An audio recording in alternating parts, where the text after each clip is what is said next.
오늘 본문의 말씀을 그림으로 표현한다면 이와 같은 그림이 그려질 것입니다. 역대여로 수많은 화가들이 성경의 기록과 사건들을 그림으로 남겨드렸습니다.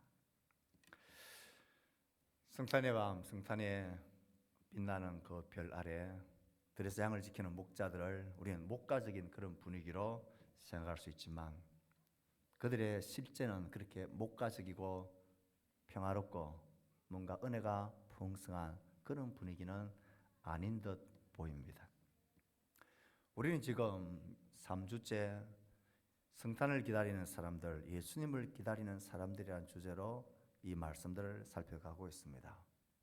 시몬, 안나 이어서 오늘은 목자들에 관한 모습을 보려고 합니다. 당시에 목자들의 직업은 천한 직업으로 천대받는 직업이었습니다. 그 사회에서 가장 밑바닥에 있는, 심하게 말하면 그 당시에 창기들과도 같은 죄인 그룹 속에 손꼽히는 자들이 목자들이었습니다. 목자들은 거의 도둑놈들이었습니다. 주인의 것을 잘 훔치기도 하고 그렇게 하다 안 되면 마지막에 하는 일이 남의 양들을 지키는 목자와 같은 일입니다. 잠도 못 자죠. 들에서 있어야 되죠. 품삯도 많지 않죠. 신분도 낮지요. 그러니 참 힘겨운 그런 삶의 자리에 있는 자들입니다. 얼마나 그들이 취급을 제대로 못 받았느냐 하면 그 당시에 재판이 열렸을 때에 증인들을 세울 때에 이 목자가 증인으로 시험을 받지도 못했습니다.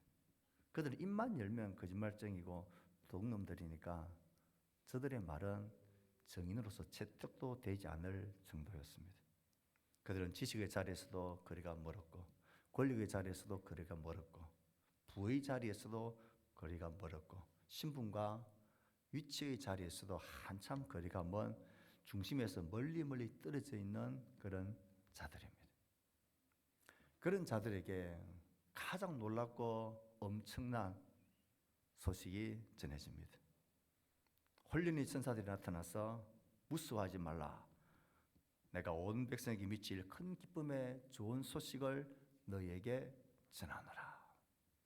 얼마나 무서웠는지 무서워하지 말라고 그들에게 말합니다. 그리고는 온 백성에게 미칠 큰 기쁨의 좋은 소식을 너희에게 전한다. 이 좋은 소식은 유앙겔리조, 복음이라고 번역되어지는 단어입니다. 영어로 하면 굿뉴스, 가스펠, 복음. 그 당시 복음은 전쟁에서 승리했을 때 그 소식을 전하는 자들이 유앙겔리조 복음이다 하고 외쳤습니다. 황제의 아들이 태어나면 그 나라의 백성들에게 그건 기쁜 소식 복음이었습니다. 그래서 천사들이 이 온 백성에게 미칠 큰 복음을, 기쁜 소식을 전했다라고 말합니다. 그 내용이 무엇입니까? 11절에 그들이 전한 큰 기쁨의 좋은 소식의 내용이 이렇게 등장합니다. 오늘 다윗의 동네에 너희를 위하여 구주가 나셨으니 곧 그리스도 주시니라. 같이 읽어볼까요? 시작. 오늘 다윗의 동네에 너희를 위하여 구주가 나셨으니 곧 그리스도 주시니라. 이 11절 앞에는 왜냐하면이라는 단어가 딱 붙어 있습니다. 우리나라 성경에는 번역이 되지 않았지만 이게 왜 기쁜 소식이고 온 백성이 미칠 놀라운 복음이냐? 왜냐하면 오늘 다윗의 동네에 너희를 위하여 구주가 나셨는데 그는 그리스도고 주다라는 뜻입니다. 이 아기의 탄생이 구주라는 거예요. 그리고 그는 그리스도라는 거예요. 그리고 그는 주라는 거예요. 구세주라는 거예요. 우리가 죄와 죽음과 사망에서 구원해낼 구세주, 그리스도라는 거예요. 왕으로서, 선지자로서, 제사장으로서 절대적인 주권을 가지신 그리스도가 나타, 메시아가 나타나는 거예요. 그리고 그는 영원한 주인이라는 거예요. 그가 태어났다는 소식이에요. 이게 한 민족, 여러 민족 정도가 아니라 온 백성에게, 온 세계에 있는 모든 사람에게 미칠 큰 기쁨의 좋은 소식이다. 구주가 나타. 그는 주권자이신 구원자 메시아 그리스도시다. 그는 우리의 영원한 주인이시다. 그 왕과 주권자가 구주가 났다는 이 소식이 그들에겐 가장 큰 기쁜 소식이었습니다. 우리가 오늘 주목하려고 하는 것은 지금까지 우리가 살펴왔던 것처럼 예수님을 기다렸던 사람들, 그런 관점에서 이 목자들의 반응과 태도를 보려고 합니다. 시몬이 그랬고 안나가 그랬듯이 이 구주 탄생의 이 기쁜 소식을 접한 그들이 보인 반응을 가만히 보면서 우리는 다시 오실 우리의 주님의 임하심을 어떤 마음과 어떤 태도로 기다리며 살아야 할지를 이 성탄의 아침에 다시 한번 새겨보고자 합니다. 너희들이 빨리 가서 봐라. 가서 보면 그가 그 아기라는 사실을 분명히 알 수 있는 표적이 있는데 아이가 강보의 사이에서 희한하게도 그 아이가 구유에 누워 있을 거다. 우리의 왕이 오심이 그러했습니다. 가장 낮은 자리에 가장 낮은 모습으로 그렇게 오셨고, 그렇게 가장 낮은 자와 어울려 그렇게 가장 낮은 자의 모습으로 사시다가 가장 낮은 자의 죽음을 당하시고 낮은 곳으로 묻히셨습니다. 고난과 죽음으로 이루실 이 구원과 메시아의 사역을 보여주기라도 하듯 그는 그런 표적으로 그 위에 뉘어 있다라고 말하는 것입니다. 2024년도 전 세계의 인구 중에 성탄을 기뻐하고 기독교인이라고 말하는 사람의 수가 몇 명인지 혹시 아십니까? 2024년 통계를 보니까 전 세계의 기독교인으로 구별되는 사람이 26억 4천만 명입니다. 26억 4천만 명. 그러니 성탄절날 이 성탄을 기뻐하고 예배드리는 이것은 전 세계에 가장 많은 사람들이 믿고 고백하는 이 고백에 우리가 지금 동참하고 있는 것입니다. 제1의 종교가 기독교입니다. 이렇게 수많은 사람들이 오늘을 기뻐하고 예배하고 우리의 왕으로 오신 주님을 찬송하고 또 다시 오실 그분을 우리는 소망 가운데 기다립니다. 자, 이 목자들은 이 소식을 듣고 그들은 어떤 태도와 모습을 보였나요? 우린 다시 오실 주님을 어떤 모습과 태도로 기다려야 할까요? 15절 16절 말씀을 읽습니다. 시작. 목자가 서로 말하되 이제 베들레헴으로 가서 주께서 우리에게 알리신 바 이 이루어진 일을 보자 하고 빨리 가서 마리아와 요셉과 구유에 누인 아기를 찾아서 그들은 자기들에게 들려진 말을 딱 듣는 순간 지체하지 않았습니다. 벌떡 일어나가지고는 가자. 그리고는 빨리 갔으니까 아마 그들은 달려갔던 것 같아요. 오늘 찬송했던 것처럼 달려갔던 것 같아요. 그리고는 천사가 우리에게 말한 그 표적, 강보의 사이에서 구유에 누워 있는 희한한 아기가 어디 있는지 아마 수소문했을 거고, 그리고는 그 아기를 발견합니다. 여기서 참 놀라운 것은 그들이 어떻게 이렇게 그 말을 듣는 순간 기다렸다는 듯이 그것을 점검하고 이게 사실일까? 과연 그럴 일이 있을 수 있을까? 지금 우리가 지키는 양들을 어떻게 해? 여기서 우리가 지금 가면 어떻게 해? 이런 것은 아무 안중에도 없고 그냥 그 소식을 듣는 순간 그들은 확실하게 믿음을 가지고 기다렸다는 듯이 뛰어서 달려가고 있는, 그리고는 그 말을 따라서 찾아가고 있는, 그리고는 급기야 보고야 마는 이들의 행동이 참 놀랍습니다. 이들의 행동이 보여주는 것은 그 천사를 통하여 들어진 그 말을 그들은 듣는 대로 그대로 믿었다라는 거예요. 이것을 사실로 믿지 않았으면 이렇게 만사를 제쳐놓고 뛰어갈 이유가 없습니다. 그들은 이 말을 그대로 믿었습니다. 와, 우리의 왕이 나셨단다. 우리의 조상들이 지금까지 기다려왔던 메시아, 우리의 영원한 주인이 태어나셨단다. 이 사실이 그대로 믿어졌기에 그들은 이것들을 다 제쳐놓고 막 달려갔던 거예요. 그들을 이렇게 달려가게 만든 것은 그들이 들어진 이 말씀의 사실에 대해서 그대로 믿는 믿음 때문입니다. 사실 강보의 사이에 구유에 희한하게 누여있는 악이 그게 뭐 대단한 일은 아닙니다. 그건 그를 놓치지 말라고 알아보게 만든 표적이었습니다. 그들이 이렇게 달려간 것은 천사들을 통하여 그들에게 들려주신 하나님의 말씀과 그렇게 약속하신 하나님의 약속을 그들은 믿었기 때문입니다. 그래서 움직이고 달려갔습니다. 이게 왜 이렇게 특이하냐면 이 구주의 탄생을 소식을 듣고 알았다고 해서 사람들이 다 이것을 믿지 않았기 때문입니다. 헤로드 왕은 그 사실을 제사장들과 서기관들을 통해서 들었습니다. 하지만 그는 그 왕을 거절했습니다. 왕이 될 만한 그 나이의 아이들을 2살 이래의 아이들을 다 죽이는 대학살을 저질렀습니다. 싫다는 겁니다. 내가 지금 왕으로 있는데 누가 나의 왕자를 위협하냐, 싫다고 그들을 다 죽이는 이런 태도를 보입니다. 서기관과 바리새인들 대제사장들은 아기가 어디에서 날 것이라고 성경에 기록되어졌다는 것을 잘 알았습니다. 그리고 왕에게 그것을 정보까지도 주었습니다. 그 정보 때문에 그 베들레헴 근처에 있는 2살 아래의 아이들이 다 죽임을 당하는 이 비참한 결과를 가져왔지만 그들은 그 사실을 정보는 주었지만 그들은 믿지 않았습니다. 진짜 그들이 그걸 믿었다면 왕이 나셨다는데 어떻게 가만히 있을 수 있습니까? 그들은 믿지 않았습니다. 그래서 이 목자들이 들려진 소식을 그대로 믿고 기다렸다는 듯이 달려간 것은 그들 속에 이 사실을 믿는 믿음이 있었다라는 거예요. 어떤 사람이 예수님을 만납니까?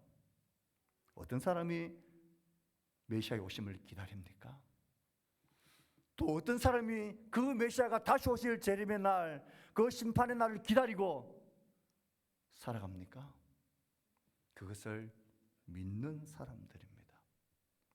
성경은 우리에게 이 땅에 성탄하신 그 아기 예수님은 장차 역사의 마지막 날 재림의 주로 임하실 거라고, 다시 오실 것이라고 수도 없이 우리에게 약속하고 말씀하고 있습니다. 이 사실을 믿는 사람들만이 그를 기다립니다. 그 재림의 날을, 그 심판의 날을 기다리지 않는 사람은 왜 기다리지 않느냐? 몰라서가 아닙니다. 그것을 믿지 않기 때문에 그렇습니다. 천사들이 와서 이 아기가 어떤 아기인가? 그는 우리의 구원자이시고 우리의 주권자이시고 우리의 주인이시라고 그 아기를 믿는 사람만이 기다립니다. 성탄이 되어지면 평화의 왕으로 오신 아기 예수님을 환영하고 좋아합니다. 얼마나 환영하고 좋으면 우리나라도 이것을 국공일로 공휴일로 정해서 쉬고 있지 않습니까? 그러니 성탄절날 교회에 안 오고 엉뚱한 데 가 있는 사람은 양심이 없는 사람이에요. 교회 가서 예배 드리고 예수님의 탄생을 기뻐하라고 하루를 쉬게 만드는데 어디가 계신 거예요? 양심이 없는 사람.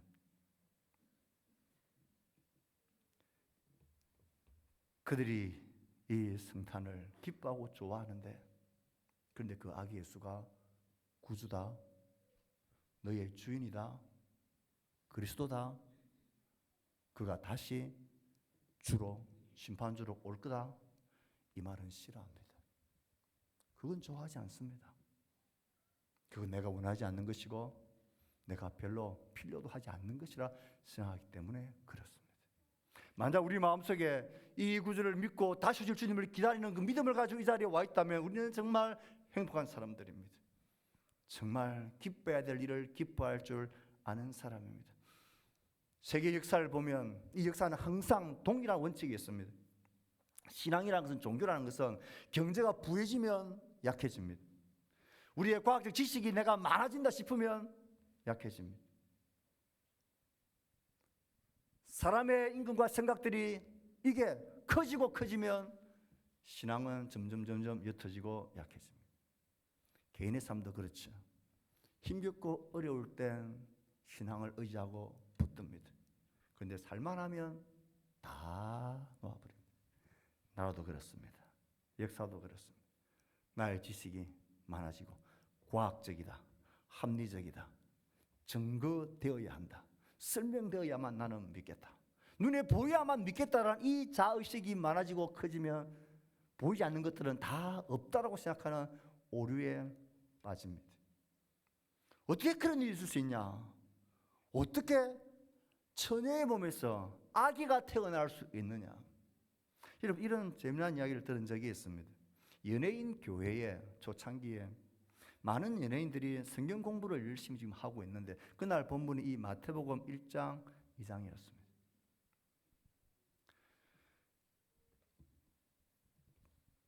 처녀의 몸에서 아기가 태어났다는 이 이야기를 이제 그 자리에 처음 참석한 사람이 아무리 이해를 하려고 해도 이해가 되질 않는 거예요. 믿을 수가 없는 거예요. 어떻게 여자의 몸에서 어떻게 아기가 탄생할 수 있냐? 이걸 못 믿겠는데 어떻게 다음 성경을 내가 넘어갈 수 있냐?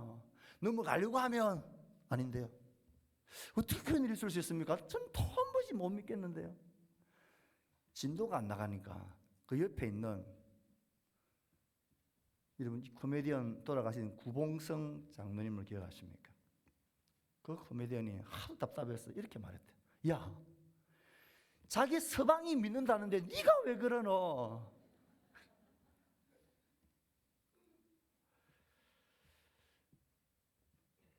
우리는 스마트폰에 여러분 어떤 약정 요금을 쓰십니까? 데이터를 아끼기 위해서 여러분 아껴 쓰시죠. 와이파이가 되는 곳 가면 와이파이 비번을 빨리 찾아서 연결하려고 하지 않습니까? 그런데 데이터가 다 떨어지고 와이파이 비번을 내가 모른다. 그러면 이게 주파수와 이게 안 맞아가지고 연결이 안 되지. 여러분, 연결이 안 되고 안 보이는 것은 나에게 문제가 있는 거예요. 내가 지금 주파수를 못 맞추고 있고 내가 와이파이 비밀번호를 몰라서 그런 거예요. 내가 그것이 없다고, 내 눈에 이것이 보이지 않는다고, 내가 이해되지 않는다고 그런 건 없다라고 말하는 것은 제가 볼 땐 너무 이기적인 사람인 것 같아요. 이렇게 예를 한번 들어봅시다. 지금 우리나라에 호랑이가 거의 사라졌다라고 말하는데, 만약에 하얗게 눈이 덮인 들판을 어느 사람이 가다가 진짜 선명한 호랑이 발자국이 탁 찍혔어요. 그 호랑이 발자국 사진을 탁 찍어가지고 친구한테, 야, 내가 호랑이 발자국을 봤다. 야, 우리나라에 호랑이가 있는 게 분명해 하고 사진을 보여줬는데, 이 친구가 이렇게 말한다 합시다. 쓸데없는 소리 하지 마라. 나는 내 눈으로 호랑이를 봐야만 호랑이가 있다는 거 나는 믿겠다. 그런 소리하고 똑같죠. 발자국이 있다는 말은 호랑이의 실체가 있다는 것 아닙니까? 성경은 우리에게 이렇게 이야기합니다. 로마서 1장 20절을 우리 같이 한번 읽어봅시다. 창세로부터 시작. 창세로부터 그의 보이지 아니하는 것들 곧 그의 영원하신 능력과 신성이 그가 만드신 만물에 분명히 보여 알려졌나니 그러므로 그들이 핑계하지 못할지니라. 네. 호랑이 발자국 같은 이 우주 만물에 내가 다 이해하지 못하고, 내가 다 설명하지 못하고, 내가 다 보지 못하고, 내가 다 영적인 주파수를 맞추지 못해서 내가 못 보는 것이지, 이게 없어서가 아닌 거예요. 목자들은 겸비한 마음으로 그에게 들려진 하나님의 말씀을 믿고 찾아가서 발견했습니다. 우리가 주님 다시 오시는 그날도 그럴 것입니다. 세상의 끝이 어디 있어? 심판의 그날이 어디 있어? 이 나라가, 이 역사가 2000년을 넘게 그대로 이어져 왔는데 무슨 그런 날이 있을까? 믿지 않기 때문에 기다리지 않습니다. 나의 경험과 과학적인 사고와 나의 이익이 되지 않기 때문에 그걸 믿지 않으려고 하는 것입니다. 하지만 우리의 영적인 주파수가 딱 맞아지면 너무나 선명하고 반드시 있어야 될 그날, 그 오심을 기다리며 삽니다. 우리는 주님의 오심을 기다리며 사는 자들입니까? 첫 오신 주님은 반드시 다시 오시겠다고 우리에게 말씀하셨습니다. 이 주님을 믿음으로 기다리는 우리가 되었을 길을 축복합니다. 이 예수님을 기다렸던 그들의 모습을 봅시다. 그들은 이 소식을 듣자마자 빨리 찾아가서 그들이 뭘 하고 있습니까? 16절입니다. 빨리 가서 시작. 다시요. 시작. 빨리 가서 마리아와 요셉과 그의 누인 아기를 찾았다. 앞에서도 말씀드렸다시피 그들은 지금 빨리 가면 안 될 처지입니다. 양들은 어쩌라고요? 자기 맡은 일이 있고 급한 일이 있고 먹고 살아야 되지요. 그런데 그들은 이 순서를 바꿔버립니다. 그 왕이 나셨다는 소식을 믿는 순간 지금 내가 하고 있는 이 일이 별로 그다지 중요해 보이지 않는 거예요.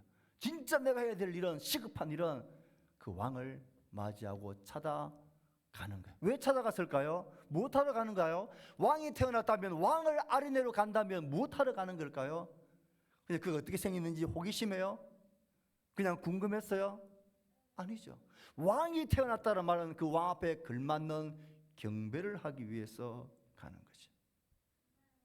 그래서 그들은 그 왕의 소식을 믿고는 달려가서 그에게 찾아가 그를 경배합니다. 우리가 동방의 박사들을 압니다. 그들은 왕으로 태어난 그를 맞이하고 경배하기 위해서 그 예물들을 준비해서 갔죠. 그러다 이 성경을 보는데 이 목자들은 왜 이렇게 빈손으로 갔을까라는 생각이 들어요. 성경을 아무리 뒤져봐도 이 목자들이 뭔가를 들고 갔다라는 게 없어요. 아니, 왕을 맞으러 가는데 어떻게 빈손으로 가요? 하다 못해서 그 중에 제일 만나게 생긴 양이라도 한 마리 들쳐고 가야 되는 거 아니에요? 그들에게는 아무도 드릴 게 없을 만큼 가난했던 자들입니다. 그들이 줄 수 있는 것은, 드릴 수 있는 것은 그를 믿는 믿음, 그리고 그에게 가서 경배하는 나 자신밖에는 없었던 것입니다. 그들은 자신을 드리고 경배하고 그를 섬기고 맞이합니다. 20절은 그들은 이렇게 또 하나님을 경배합니다. 20절 말씀 읽습니다. 시작. 목자들은 자기들에게 이르던 바와 같이 듣고 본 그 모든 것으로 인하여 하나님께 영광을 돌리고 찬송하며 돌아가니라. 그들의 삶의 우선순위가 그 왕을 찾아가 경배해야 되겠다라는 그 뜨거운 마음으로 그들은 달려갔습니다. 자신의 온몸을 가지고 달려갔습니다. 그리고는 하나님께 영광을 돌리고 찬송하며 돌아갑니다.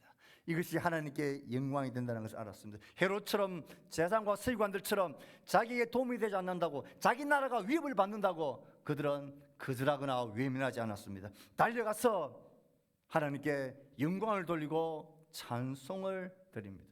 하나님께 찬송했다는 것은 예수님을 만나고 메시아를 기다리는 사람들의 공통적인 특징입니다. 마리아는 그 아기 예수의 탄생을 생각하면서 내 영혼이 주를 찬양하며, 사가랴는 찬송하리로다 주 이스라엘의 하나님이여. 시몬은 어떻게 했습니까? 시몬이 그 아기를 안고 하나님을 찬송하여 이르되, 안나는 어떻게 했습니까? 마침 이때에 나와서 하나님께 감사하고, 그를 아는 자는, 그를 기다리는 자는 달리가 그를 경배하고 맞이합니다. 주의 오심을 기뻐하고 감사하고 경배하는 자들이 이 구주를 기뻐하고 경배하며 그를 기다리는 삶을 삽니다. 그런 삶을 사는 자들만이 장차 마지막 날 그를 다시 만나 경배하는 경배의 자리에 함께 참여하게 될 것입니다. 오늘 하나님을 경배하는 삶을 살아갑니까? 오늘 하나님께서 이루실 놀라운 일에 대해서 감사하며 구주를 통하여 우리를 구원하시고 다시 우리에게 새로운 생명을 주신 그분 앞에 감사하며 살아갑니까? 그를 예배하며 경배하며 살아갑니까? 그 삶이 이어져야만 우리의 마지막 날 경배의 자리에 우리는 다시 그를 찬양하고 경배하는 자리에 있게 될 것입니다. 오늘 우리가 주의 오심을 기뻐하는 것은 그가 우리의 왕으로 구주로 우리의 주인으로 오셨다는 사실을 기뻐하고, 그가 우리를 죄와 죽음에서 영원히 자유케 하셨다는 것을 기뻐하고, 이 기쁜 하나님의 백성으로 오늘 살아가고 그를 예배하는 자로 살아가겠다는 것이고, 그렇게 살아가다가 우리의 마지막 끝에 우린 다시 그 앞에 그를 경배하고 예배하는 영광의 찬송의 자리에 함께 있게 될 것입니다.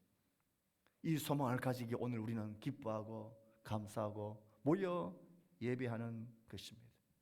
그래서 우리는 하나님을 예배하고 기다리는 행복한 예배자로 살아가는 것입니다. 마지막 한 가지 그들이 보여준 태도가 무엇입니까? 뚜렷한 공통점이 하나님께 감사하고 찬양하고 그를 경배했다라는 뚜렷한 공통점과 더불어 또 하나의 뚜렷한 공통점이 있습니다. 17절 18절 말씀을 같이 읽습니다. 시작. 천사가 자기들에게 이 아기에 대하여 말한 것을 전하니 듣는 자가 다 목자들이 그들에게 말한 것들을 놀랍게 여기되, 예수 그리스도를 기다리고 그를 만나고 그를 경배하고 사는 자들의 또 다른 공통점은 그 예수를, 그 사실을 말하고 전하며 산다는 것입니다. 이건 어떻게 감출 수 없는 기쁨이고 소망이기 때문에 그렇습니다. 그들이 달려가서 그와 함께 있는 자들에게 무슨 말을 전했을까요? 이 아기에 대하여 말한 것을 전하니 천사가 자기들에게 이 아기에 대하여 말한 것을 전했다. 천사가 그들에게 뭐라고 말했습니까? 지극히 높은 곳에서는 하나님께 영광이요 땅에서는 하나님이 기뻐하신 사람들 중에 평화로다. 그 아이의 구주 곧 그리스도 주시라. 그리고 이 아이의 탄생은 하나님께 영광이 될 거다라는 사실을 전했습니다. 하나님의 영광이 된다는 말은 하나님이 뜻이 이 아이를 통하여 이루어지겠다라는 것입니다. 하나님의 궁극적인 이 아기를 보내신 구주를 보내신 뜻이 무엇입니까? 하나님이 이 아기를 보내셔서 이루고 싶어 하시는 그의 간절한 소망과 소원이 무엇입니까? 성경은 하나님의 그 마음을 우리에게 이렇게 말해줍니다. 하나님은 악인이 죽는 것을 기뻐하지 않으신다. 하나님은 모든 사람이 구원받기를 원하신다. 하나님은 죄인 하나가 회개하고 돌아오면 천국에서 잔치를 벌이시는 분이다. 누구든지 예수를 믿고 구원하는 자가 되기를 원하는 게 하나님의 마음이었습니다. 그 하나님의 구원과 죄 사함의 은혜가 이 아기를 통하여 이루어질 것이기에 이게 하나님께 영광인 것입니다. 그래서 이 아기는 낮은 몸으로 오셨고 구주로서 그리스도로 우리의 주가 되셔서 그는 죄와 죽음의 길을 홀로 담당하시며 자기의 생명을 우리에게 주셨습니다. 그가 이 땅에 오신 이유입니다. 그리고 이 예수의 탄생이 세상에 평화를 주는 것이라는 사실을 그들은 전했습니다. 왜 아기 예수님이 평화를 주시는 분입니까? 하나님과 사람 사이에 죄와 악으로 막혔던 원수되었던 그 사이가 다시 화목하게 되어지는 일들이 일어납니다.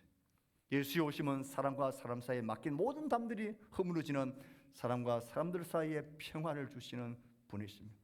그래서 우리는 이 성탄절날 지금도 전쟁으로 고통받고 있는 저 땅, 그 참혹한 죽음의 땅, 신음의 땅, 눈물의 땅에 그리스도의 평화의 소식이 들려지고 그곳에 그리스도의 평화가 임하게 되어지기를 원합니다. 전쟁이 그치고 억압이 그치고 죽음과 학살이 멈춰지고 서로의 교통과 사랑이 있게 되어지기를 우리는 기도하는 것입니다. 그리고 예수의 오심은 개인적으로 우리의 심령에 진짜 평안을 주십니다. 아기 예수 그리스도의 왕되심 주되심이 우리에게 다시 오실 재림의 소망이 우리에게 없다면 우리 이 땅을 살아가는 이유가 도대체 뭘까요? 무슨 의미와 목적을 가지고 우리는 이 땅을 살아갈까요? 무엇을 기뻐하고 무엇을 만족할까요? 그렇게 많이 누리고 건강하게 떵떵거리고 살다가 결국은 죽음이고 결국은 영원한 형벌이라면 그게 무슨 기뻐할 일입니까? 땅을 치며 통곡해야 될 일이죠. 그런데 우리에게는 이 놀라운 평화가 이 놀라운 생명이 이 아기 예수의 오심으로 우리 가운데 성취가 되어졌습니다. 그래서 성경은 우리에게 예수님이 우리에게 주시는 평안을 이렇게 이야기합니다. 우리 마지막으로 요한복음 14장 27절을 같이 읽습니다. 시작. 평안을 너희에게 끼치노니 곧 나의 평안을 너희에게 주노라. 내가 너희에게 주는 것은 세상이 주는 것 같이 아니하니라.